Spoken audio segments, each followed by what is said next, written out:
I'll tell the government right now, tell you right now if you're listening, NSA, CIA, I'm available, okay? If you show me all the real wreckage, I swear to God, I will make fun of that crap to the end of time. I'll make up stories.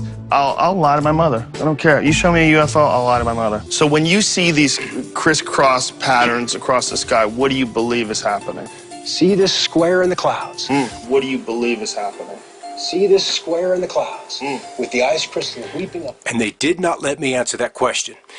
Joe posed the question, and now we've jump cut to another conversation.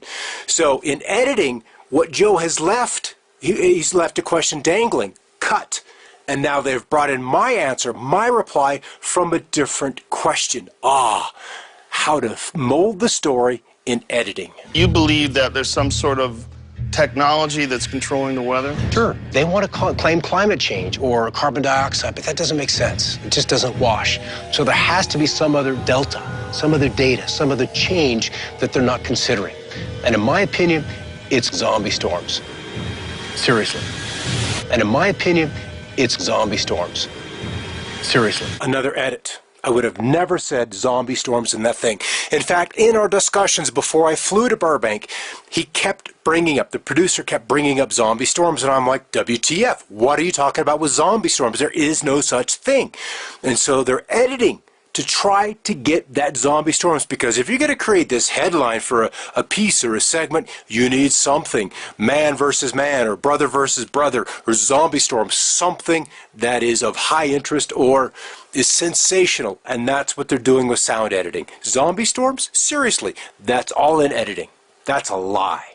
I never said it in that sequence. And in my opinion, it's global weather engineering, geoengineering. And in my opinion, it's zombie weather engineering, geoengineering. What else is there out there that they have not been forthright about? And that, I believe, is HAARP. Really? Seriously. And that, I believe, is HAARP. Really? Not. Seriously. There's a hard stop with that voice and to where I begin, and then that makes audio editing very, very simple. And that, I believe, is HAARP.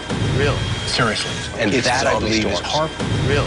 Seriously. As a meteorologist, what have you seen that's led you to believe that there's been some changes in the environment? I first began to get the inkling that there was something up in the 90s. Because, Joe, forecasting weather is not that difficult. We've got Ophelia, which continues to intensify just off the east coast of Florida, and that's the big concern. I was always an alternative media kind of guy. Being in mainstream, I knew how much news was not delivered. They can make some sort of a sky quake with HAARP. Yeah, these things are being reported around the world right now.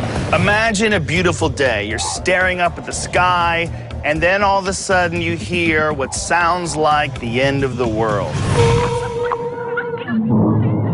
A podcast listener sent us this video of what a skyquake actually sounds like. A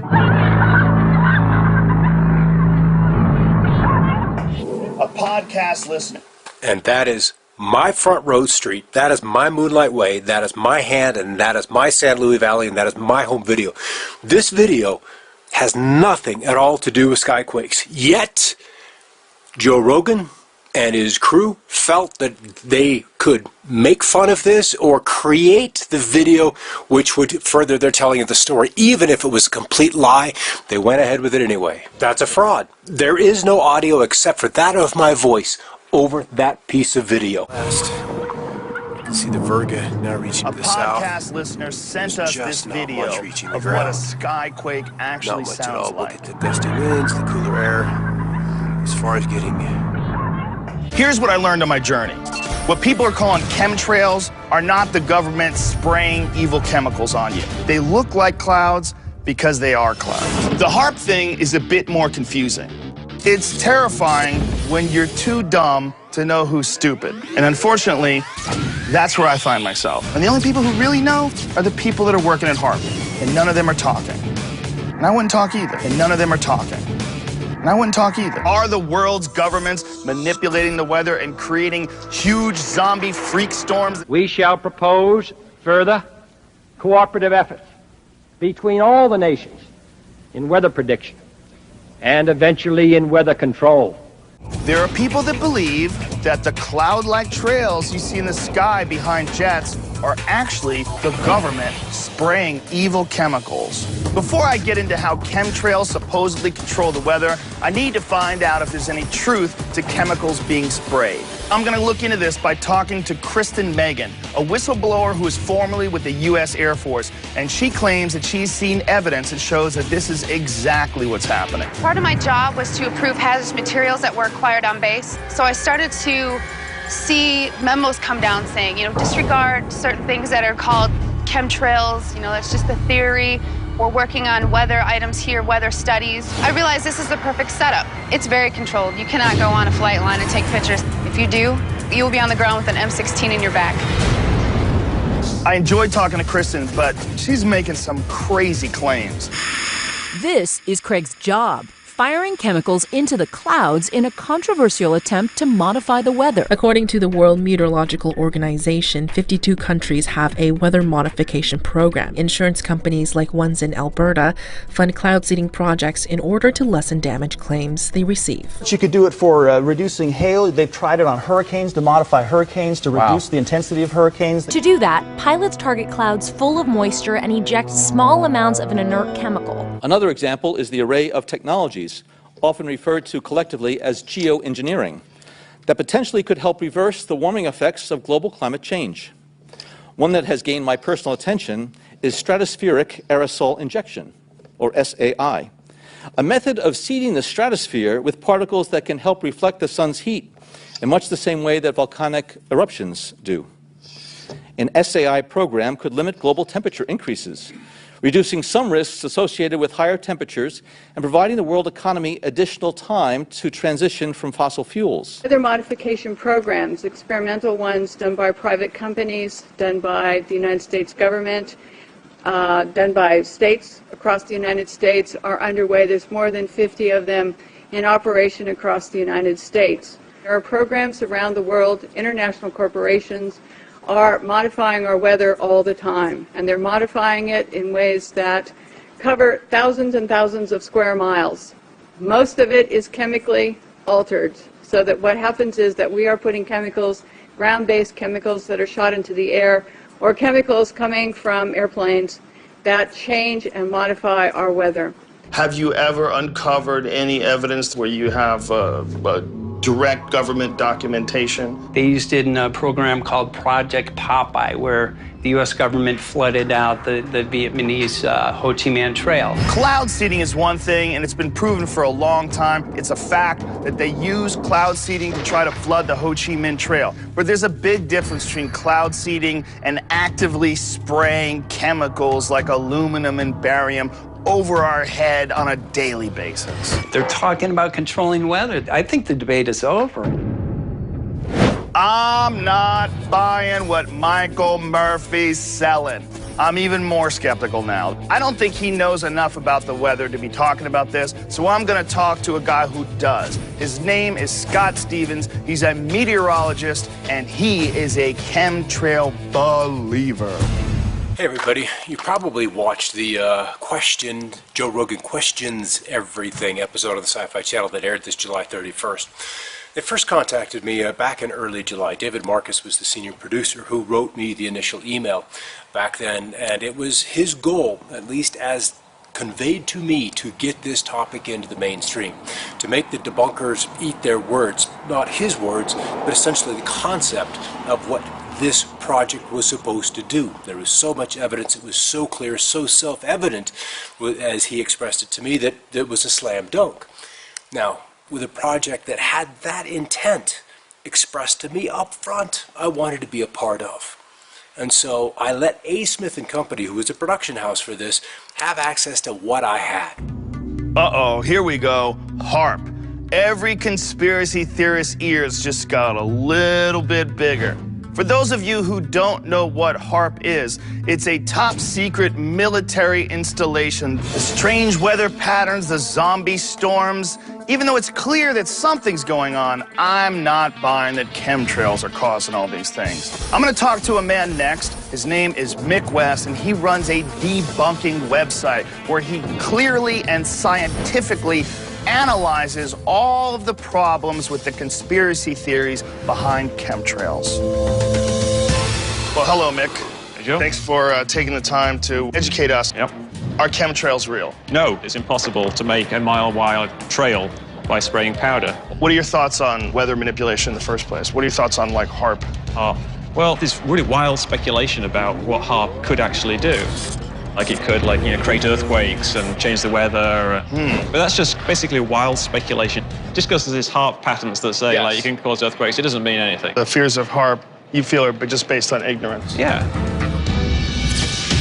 Mick West put the last nail in the chemtrail coffin for me. He is an Alaska native, and he's been studying HAARP for over 2 decades and writing books about the subjects. Tell me about HAARP. It's an array. A field of antennas. Right How now, many are in the 180. field? 180. 180, they're about 60 feet tall, and then they have a cross dipole. That's about 45 feet by 45 feet. And these are located not just in Alaska. Now we have them across Canada and Europe, and then the old transmitters in the former Soviet Union, and the Chinese talking about developing their own. Should I be terrified? Absolutely. In fact, one that we've been following for a number of years now, biggest radio frequency transmitter ever developed in the world. Designed initially by the Air Force and Navy. Now it's run by DARPA, which does some of the more dark side of military research for weapons applications. Nick is now telling me that HAARP is being run by DARPA. They're the guys who invent all sorts of crazy weapons that scare the out of you when you go online. And now they have the power to manipulate the weather. What do you think they're doing? What it's doing is it's literally heating up the ionosphere, which is about 30 miles above the Earth's surface, and then it pushes it out. So what happens then is the pressure systems in that region change, and jet streams moving in that area create a huge downstream effect, and one that cannot be accurately predicted. So affecting something in one part of the world could potentially affect something on the other side. Yes. So you may solve, say, a weather anomaly in one place and create 10 others that are uncontrollable. With electromagnetic waves, we could affect earthquakes, volcanic eruptions, and weather. And to trigger an earthquake, you basically have energy tied up in a fault zone. But if you could create a resonance signal that allowed that energy to release at a specific point in time, at a specific place, you could then direct it as a weapon. Wow. So what Nick is saying is that HAARP is sending massive energy into the sky that's being reflected down at the Earth in pinpoint locations, and that it could actually be used to cause earthquakes. HAARP is like the triggering mechanism for taking the energy within the Earth and manipulating it in specific ways for weapons applications. That's turning the Earth into a weapon. Woody Norris is a true genius. He has over 80 patents. He's worked on projects for DARPA and the NSA, and he's been studying HAARP and skyquakes. Does HAARP have the capabilities that the conspiracy theories are attributing to it? I think they're within the realm of possibility. There you go. That's it. What do you think that is? You think that's HAARP? That's what you think? Yes, then let me explain why. When you see a bolt of lightning, it ionizes the air, and then when it's finished putting out light, the air molecules crash together and you get this super loud sound. That's what that is. Okay, now, if HAARP can manipulate the ionosphere, it can cause sound as a byproduct of what is happening. Just recording it in the air. Just coming out of the sky. What about the potential of using HAARP to create earthquakes? Do you think that that's possible? If you get sufficient intensity, probably. Oh. Wow. So to generate that kind of sound and to have it come from the sky, you know of no other method? No. And the only people who really know are the people that are working at HAARP, and none of them are talking. And I wouldn't talk either, and none of them are talking. And I wouldn't talk either. I invite you to listen carefully to the sounds you are about to hear. The sounds certainly get your attention, and they're making headlines all over the world. Strange sounds are being heard around the world. In Sweden, this sure sounds like a trumpet. In Michigan, another trumpet-like sound. Tonight, investigators are trying to solve a bizarre mystery. Strange noises heard around the world the last few weeks. A loud, strange noise early this morning woke up families in St. Paul. Some people describe them as trumpets.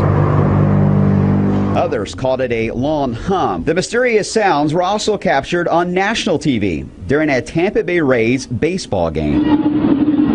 And the bunt is foul. The count is 1-1. Now what could that possibly be? Somebody shut the door. It sounds supernatural. Several scientists and experts I've spoken with are familiar with. They are still, though, investigating. If somebody reputable starts talking about UFOs, you can co-opt the person and say, hey, you want to know UFOs? We'll show you the real deal. But not only can you never talk about it publicly, you have to be a debunker publicly. I'll tell the government right now, tell you right now if you're listening, NSA, CIA, I'm available. I want to know what the hell is going on. It's zombie storms. Seriously.